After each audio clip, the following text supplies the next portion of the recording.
भाई आज आप कह रहे हैं कि कांग्रेस और बीजेपी एक है। बड़ा लॉजिकली मैं सवाल पूछ रहा हूं, गंभीरता से पूछ रहा हूं। आज कह रहे हैं कांग्रेस और बीजेपी एक है, कल एक मंच पे आके कहेंगे हम कांग्रेस के साथ हैं, तो फिर तो आप सब बीजेपी से मिले हुए हो गए ना। जवाब से पहले तो आचार्य जी ये जो बात कह रहे हैं कि कांग्रेस को जरूरत है समाजवादी पार्टी की, रीजनल पार्टी को उत्तर प्रदेश में, भाई समाजवादी पार्टी तो अपने दम पे सरकार बनाती है उत्तर प्रदेश के अंदर में। हमने कब कहा कि कांग्रेस आए हमारी मदद करे? अरे मैंने कहा कांग्रेस की एक ही कैंडिडेट उत्तर प्रदेश से जीती है, वो भी समाजवादी पार्टी की मदद ना होती तो वो भी ना जीत पाती एमएलए जो आपकी है। तो समाजवादी पार्टी तो हमेशा आपकी मदद करती है कांग्रेस की, और आप कह रहे हो कि कांग्रेस के साथ समाजवादी पार्टी नहीं खड़ी। अरे समाजवादी पार्टी समाज के अंदर में नफरत करने वाली राजनीति को देश से हटाना चाहती है, इसके लिए तो कांग्रेस को भी आगे आना पड़ेगा ना। अब कांग्रेस दिन जब आप कह रहे थे मध्य प्रदेश में कमलनाथ ही मुख्यमंत्री बनेंगे, जी वही बनेंगे, हर डिबेट में आके आप कहते थे मेरे कार्यक्रम में। तो आपके लिए अर्ज किया है, मुस्कुरा दीजिए, मुस्कुरा दीजिए, दिखाइए जी। जैसा मौसम हो मुताबिक उसके दीवाना हूं, मार्च में मैं बुलबुल हूं और जुलाई में मैं परवाना हूं। मतलब ऐसे रंग बदलते हैं कि अरविंद केजरीवाल भी कहेंगे मुझे मेरा शिष्य मिल गया गिरगिटान की तरह। बड़ी बातें देखिए ये है, नरेंद्र मोदी जी को आपने गाली दी, जनता ने सबक दिया, हिंदुत्व को गाली दी। मैं कभी नहीं भूलूंगा, हमारे ईश्वर महादेव के नाम पे छत्तीसगढ़ में घोटाला कर डाला, हिंदुत्व को डेंगू, मलेरिया, एड्स, कुष्ठ रोग बता डाला, और इसीलिए जनता ने कहा देखो कैसे तुम्हें भारतीय राजनीति से मिटा देंगे। दोस्तों स्वागत है आप सभी को मेरे YouTube चैनल पर। दोस्तों आज की वीडियो काफ़ी शानदार होने वाली है, क्योंकि आज की जो डिबेट हो रही है वो बीजेपी को 3 राज्यों में भारी बहुमत से जो जीत मिली है उसी को लेकर के हो रही है। और बीजेपी की तरफ से इसमें गौरव भाटिया जी हैं, और कांग्रेस की तरफ से प्रमोद कृष्णम हैं, और समाजवादी पार्टी के भी एक प्रवक्ता हैं जिनका नाम है अनुराग भदौरिया जी। तो वीडियो काफ़ी इंटरेस्टिंग हो गई, काफ़ी मज़ेदार हो गई। तो आप लोगों से अनुरोध है कि आप लोग वीडियो को पूरा वॉच करिएगा, और चैनल पर पहली बार आए हैं तो चैनल को आप लोग सब्सक्राइब कर लीजिएगा। तो चलिए आइए शुरू करते हैं, फिर लास्ट बात करते हैं। चलो भाई देखो अब मैं क्या करता हूँ। भाई आज आप कह रहे हैं कि कांग्रेस और बीजेपी एक है। बड़ा लॉजिकली मैं सवाल पूछ रहा हूं, गंभीरता से पूछ रहा हूं। आज कह रहे हैं कांग्रेस और बीजेपी एक है, कल एक मंच पे आके कहेंगे हम कांग्रेस के साथ हैं, तो फिर तो आप सब बीजेपी से मिले हुए हो गए ना। जवाब अनुराग। गौरव भाटिया मैं आपके पास आना चाहता था, लेकिन क्योंकि समाजवादी पार्टी पे पॉइंटेड बात पहुंच गई, इसीलिए मैं जा रहा हूं उनके पास। अनुराग 30 सेकंड। जी देखिए, सबसे पहले तो आचार्य जी ये जो बात कह रहे हैं कि कांग्रेस को जरूरत है समाजवादी पार्टी की, रीजनल पार्टी को उत्तर प्रदेश में, भाई समाजवादी पार्टी तो अपने दम पे सरकार बनाती है उत्तर प्रदेश के अंदर में। हमने कब कहा कि कांग्रेस आए हमारी मदद करे? अरे चूंकि भारतीय जनता पार्टी को हराने की बात देश में होती है, तो हम लोग सब साथ मिलकर तो भारतीय जनता पार्टी को हरा सकते हैं ना। मैंने ये कहा जब जब कांग्रेस की जरूरत पड़ी है तो हमने साथ दिया है। सुन लीजिए ना भारतीय, अरे सुन तो लीजिए, अरे सुन लीजिए मेरी बात। आपके यहाँ उत्तर प्रदेश में एक ही सीट जीती है। सुनी तो रहा हूँ, आपने कहा कि मैंने ये कहा, और वो भी समाजवादी पार्टी ने।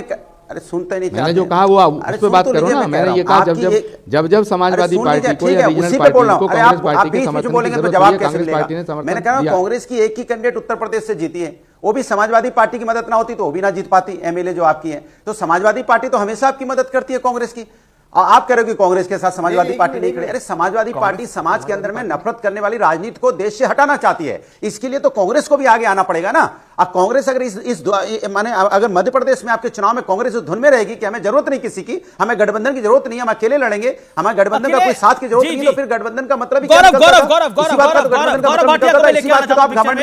आपका घमंड इस बात पे था कि आप कर्नाटका जीत गए थे, आप हिमाचल जीत गए थे, आपको लग रहा है कि हमें किसी की अब जरूरत नहीं है, तो गठबंधन का धर्म आप निभा कहां रहे थे? उससे तो नहीं निभा रहे, तो उसकी सजा आपको जनता ने दी। जनता समझ गए कि आप भारतीय जनता पार्टी को नहीं हराना चाहते। भारतीय जनता पार्टी को हराना चाहते तो आप हमारे साथ मिलकर चुनाव लड़ते ना, तब तो ठीक है। ये बड़ा हमला है, ये बड़ा हमला है। इसमें तहसीन भी बोलना चाहते हैं, आचार्य भी बोलना चाहते हैं, लेकिन मैं गौरव भाटिया के पास जाता हूं। गौरव भाटिया, अखिलेश यादव कह रहे हैं कि कांग्रेस को अब अक्ल आ गई होगी, अहंकार खत्म हुआ होगा। मैं आऊंगा आचार्य जी आपके पास, क्योंकि आप पे सीधी टिप्पणी करी है। गौरव भाटिया,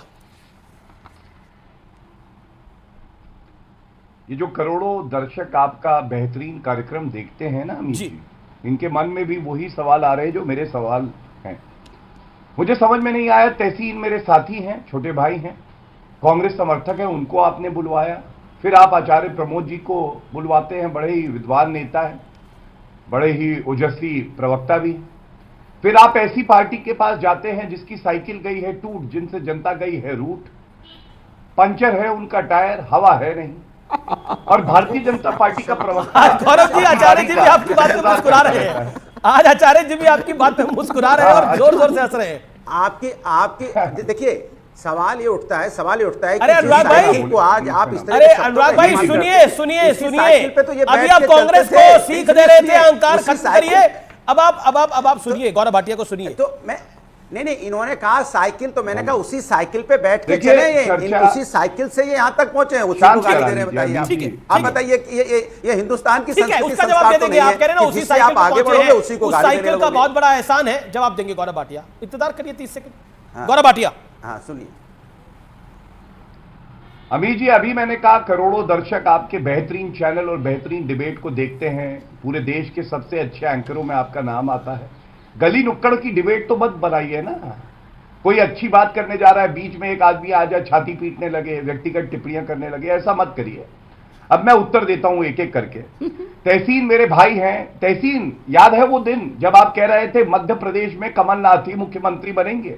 जी, वही बनेंगे। हर डिबेट में आके आप कहते थे। मेरे कार्यक्रम में तो आपके लिए अर्ज किया है, मुस्कुरा दीजिए, मुस्कुरा तहसीन को दीजिए। दिखाइए जी। जैसा मौसम हो मुताबिक उसके दीवाना हूं। मार्च में मैं बुलबुल हूं और जुलाई में मैं परवाना हूं। मतलब ऐसे रंग बदलते हैं कि अरविंद केजरीवाल भी कहेंगे मुझे मेरा शिष्य मिल गया गिरगिटान की तरह। लेकिन बड़ी बातें क्या है अमीर जी? बड़ी बातें देखिए ये है, नरेंद्र मोदी जी को आपने गाली दी, जनता ने सबक दिया। हिंदुत्व को गाली दी। मैं कभी नहीं भूलूंगा, हमारे ईश्वर महादेव के नाम पे छत्तीसगढ़ में घोटाला कर डाला। हिंदुत्व को डेंगू, मलेरिया, एड्स, कुष्ठ रोग बता डाला। और इसीलिए जनता ने कहा देखो कैसे तुम्हें भारतीय राजनीति से मिटा देंगे। तीसरी बड़ी बात, हमारे पास एक तिकड़ी है, ये ऐसी है जहां जाती है विजय लेके आती है। इनके पास गुण है जनता की सेवा करने का। नरेंद्र मोदी जी, हमारे राष्ट्रीय अध्यक्ष जेपी नड्डा जी और साथ में अमित शाह जी। और इनके पास भी एक तिकड़ी है, स्टार प्रचारक की तिकड़ी थी सोनिया गांधी, भ्रष्टाचारी, बेल पे बाहर, स्टार प्रचारक बनी पर किसी रैली पे नहीं गई। राहुल गांधी भ्रष्टाचारी, वंशवादी, सांप्रदायिक राजनीति करने वाले, मुस्लिम पार्टी कांग्रेस को बताने वाले। और वो क्या हश्र हुआ देखिए, भारत में सब जान गए हैं कोई रॉकेट लॉन्च हो जाए, ये राहुल गांधी नामक रॉकेट लॉन्च नहीं होगा। तीसरा, प्रियंका वाड्रा गांधी, क्या अपशब्द बोले थे प्रधानमंत्री के लिए, ज्योतिरादित्य सिंधिया के लिए। आज ज्योतिरादित्य सिंधिया जी का भी वक्तव्य सुन रहा था आपके चैनल पे। उन्होंने कहा ना, पता चल गया किसकी क्या हैसियत है, क्या राजनीतिक कद है। ये इसलिए आवश्यक है जानना कि जनता से जुड़ के चढ़ो, ये नहीं कि ईवीएम का ठीकरा फोड़ने लगे। जवाब ले लेते हैं। यादव ने कहा जी, कि बैलेट पेपर पे वापसी हो जानी चाहिए। बैलेट पेपर 1 महीना लग जाए काउंटिंग में तो क्या है, अमेरिका में ऐसा होता है। संजय राउत ने यही बात बोली। क्या ये नहीं कहेंगे खिसियाई बिल्ली खंबा नोचे, अगर तुम चुनाव नहीं जीत पाओगे तो प्रश्न उठाओगे ईवीएम पे, इलेक्शन कमीशन ऑफ इंडिया पे। यही उदित राज तो उठा ही रहे हैं। उदित राज कह रहे हैं कि ईवीएम की वजह से हम हार गए। उदित राज तो उठा ही रहे हैं कि ईवीएम की वजह से हम हार गए। अखिलेश यादव ने भी व्यक्तिगत टिप्पणियां करी गई प्रधानमंत्री मोदी पर। राहुल गांधी ने मतलब इतनी भद्दी टिप्पणी करी, उसे सार्वजनिक मंच पे बोला भी नहीं जा सकता। प्रियंका गांधी ने ज्योतिरादित्य सिंधिया पे पर्सनल अटैक करा, उन पर, उनके परिवार पर। लेकिन ये ज्योतिरादित्य की क्या शालीनता थी, उन्होंने उस तरह का वार नहीं करा, करने को वो भी वार कर सकते थे। क्या आपको लगता है कि पॉलिटिकल डिसेंसी कांग्रेस पार्टी के एंड पर जो बीजेपी का आरोप है वो समाप्त कर दी गई है? अमीश भाई, मैं आपके आधे सवाल से बिल्कुल इत्तेफाक रखता हूं कि पॉलिटिकल डिसेंसी हमारे मुल्क में सभी पॉलिटिकल दलों से खत्म हो रही है, शालीनता खत्म हो रही है। मैं मानता हूं कि व्यक्तिगत हमले नहीं होने चाहिए, खास करते प्रधानमंत्री पे, वे संवैधानिक पद पे बैठे। लेकिन माननीय प्रधानमंत्री जी ने भी तो व्यक्तिगत हमले किए, चाहे वो ममता बनर्जी हो, चाहे सोनिया जी हो, चाहे राहुल जी हो। किस तरह के शब्दों का प्रयोग किया गया था सोनिया जी के लिए, जर्सी खाओ, हाइब्रिड बच्चा राहुल गांधी के लिए, कांग्रेस की विधवा की तरह रो रही है, पेंशन ले रही है। इन शब्दों का प्रयोग माननीय प्रधानमंत्री ने किया था ना। और गौरव भाई, आपने मेरे पे एक शायरी बोली थी, एक चीज याद दिला दूं, एक 10 सेकंड। आप तो ढोल के सामने नाच भी रहे थे कि जीत रही है कांग्रेस। बिल्कुल बिल्कुल, और मैं अब भी कह रहा हूं, लेकिन कांग्रेस का ढोल ही फट गया और हार गए। और मैं इसको विनम्रता से मानता हूं। कम से कम ये तो मैंने नहीं कहा मेरे भाई कि मैं सर मुंडवाऊंगा, ये तो मैंने नहीं कहा। कोई बात नहीं, होती है हार जीत तो चलती है मेरे भाई, आप मेरे बड़े भाई हो, आपकी बात को मैं लेता हूं दिल। गौरव गौरव गौरव गौरव ये दूसरी व्यक्तिगत टिप्पणी की गई है। नहीं मेरे भाई, आपने पहला की, व्यक्तिगत आपने पहला की, 1 सेकंड भी आपने पहला की। नहीं कोई बात, मैं कभी नहीं करता। मैं 1 सेकंड गौरव भाटिया को। दोस्तों, आई होप कि आप लोगों को वीडियो काफ़ी अच्छा लगा होगा। तो आप लोग कमेंट करके अपनी प्रतिक्रिया जरूर दें, और चैनल नहीं पहली बार आए तो चैनल को सब्सक्राइब कर ले, वीडियो को लाइक कर ले।